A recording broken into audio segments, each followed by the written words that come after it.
Praise the lord. ఈరోజు వాక్య భాగం అపోస్తల కార్యములు 17వ అధ్యాయం 11వ వచనం. ఆసక్తితో వాక్యమును అంగీకరించి పౌలును సీలయును చెప్పిన సంగతులు అలాగున్నవో లేవో అని ప్రతిదినమును లేఖనములు పరిశోధించుచూ వచ్చిరి. ఈరోజు ఈ వాక్య భాగం ద్వారా దేవుడు మనతో మాట్లాడుతూ ఉన్నారు. ఈ అపోస్తల కార్యములు 17వ అధ్యాయం 11వ వచనంలో బెరయా సంఘం కోసం రాయబడుతూ వస్తుంది.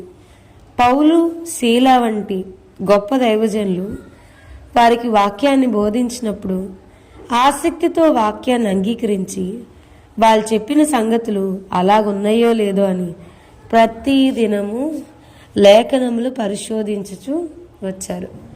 ఒకసారి మాత్రమే కాదు, ప్రతిరోజు లేఖనాన్ని పరిశోధిస్తూ వచ్చారు.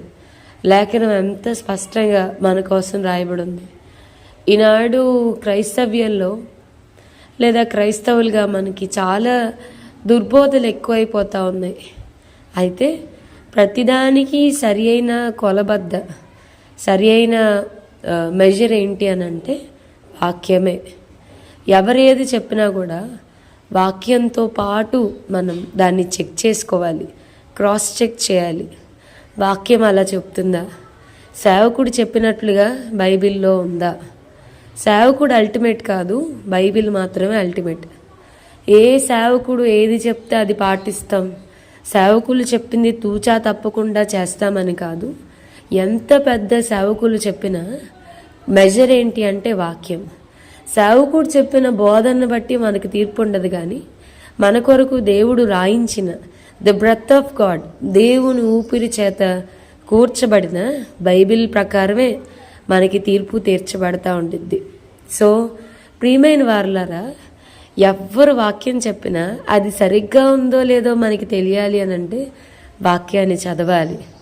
దేవుని ధర్మశాస్త్రమును దివారాత్రులు ఆ ధర్మశాస్త్రం నందు ఆనందించి దివారాత్రులు దాన్ని ధ్యానించువాడు అతడు చేయనదంతయు సఫలమవుతుంది. అతడు నీటి కాలువల ఎవరు నాటబడిందై ఆకు వాడక తన కాలమందు ఫలమిచ్చు చెట్టు వలె ఉంటాడు అని చెప్పని. సో వాక్యానికి మన జీవితంలో ప్రాధాన్యతనిచ్చే వరంగా ఉండాలి. ఆదివారం మందిరానికి ఎందుకు వెళ్ళాలి అని అంటే, దేవుడు నీ కొరకు ఏర్పాటు చేసిన సేవకులు ఉంటారు. నీ కొరకు దేవుని చేత నియమింపబడిన సేవకుని ద్వారా దేవుడు నీకు అవసరమైన మాటను ఆయన విడుదల చేస్తాడు. ఆ మాట ద్వారా వినుట వలన విశ్వాసం కలుగుతుంది. దేవుని నుంచి గొప్ప కార్యాలు మనం పొందుకుంటాం. ఈ వాక్యాన్ని చదివేటప్పుడు కూడా ఇందులో ఏమైనా లోపాలు ఉన్నాయో లేదా పక్కన వాళ్ళ కోసమైనా చెప్తుందని కాకుండా దీని ద్వారా దేవుడు ఏం మాట్లాడతాడు. కీర్తనకాడు అన్నాడు కదా, అయ్యా నీ వాక్యము నా పాదములకు దీపమును నా త్రోవలకు వెలుగునైనది. మనం వేయాల్సిన నెక్స్ట్ అడుగేంటో, మార్గం ఏంటో వాక్యం ద్వారా దేవుడు మనతో చాలా స్పష్టంగా మాట్లాడతాడు. చీకటి ఖండంలో సిటీ స్టడ్ అని చాలా గొప్ప మిషనరీ, చాలా గొప్ప ప్రార్థనాపరుడు ఒక చిన్న దీపం వెలిగించుకుని ఆ దీపం వెలుగులో, చాలా కొద్ది వెలుగులో అర్ధరాత్రి పూట్ల బైబిల్ని తెరిచి చదువుతూ ఉన్నాడు. దాన్ని గమనించిన ఒక వ్యక్తి సిటీ స్టడ్ని అడిగాడంట, అయ్యా నువ్వు ఇంత వృద్ధాప్యంలో ఈ చిన్న దీపం బుడ్డి వెలుగులో ఏం చదువుతున్నావు?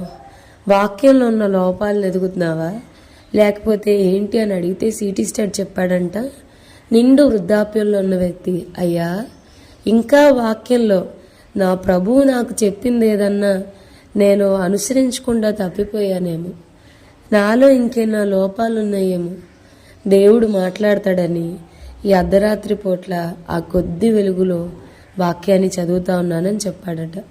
సో వాక్యాన్ని చదువుతూ ఉన్నప్పుడు దేవుడు మనలో ఉన్న లోపాలని తెలియచేస్తాడు. బైబిల్ పరిశుద్ధ గ్రంథం. ఇది మన లోపలికి వెళ్తున్న ప్రతిసారి మనల్ని పరిశుద్ధపరుస్తుంది. బైబిల్ జీవ గ్రంథం. మనలో నిర్జీవం అయిపోయిన ప్రతీది కూడా జీవంలోనికి తీసుకుని వస్తుంది. దేవుని నోటి మాట, వాక్యానికి మన జీవితంలో ప్రాధాన్యతనిచ్చినప్పుడు, దీన్ని పరిశోధిస్తూ మనం చదువుతూ ఉన్నప్పుడు దేవుని యొక్క ఆశ్చర్యమైన మాట దేవుని యొక్క ఆశ్చర్యమైన తలంపులు, దేవుని యొక్క ఆశ్చర్యమైన నడిపింపు మన జీవితాల్లో మనం పొందుకోగలుగుతాం. దేవుడు అలాంటి ఉన్నతమైన భాగ్యాన్ని మనందరికీ దయచేయనుగాక. ప్రార్థన చేసుకుందాం. ప్రభా, ఈరోజు వాక్య భాగం ద్వారా మీరు మాతో మాట్లాడినందుకు వందనాలు అయ్యా. మద్యానికి అడిక్ట్ అయిపోయినట్టుగా, స్మోకింగ్కి అడిక్ట్ అయిపోయినట్టుగా, సెల్ ఫోన్కి అడిక్ట్ అయిపోయినట్టుగా నీ వాక్యం చదవడానికి, మీ వాక్యాన్ని ధ్యానించడానికి మమ్మల్ని అడిక్ట్ అయిపోనివ్వమని యేసు నామమున అడిగి వేడుకొంచున్నాం తండ్రి. Amen. God bless you and have a blessed day.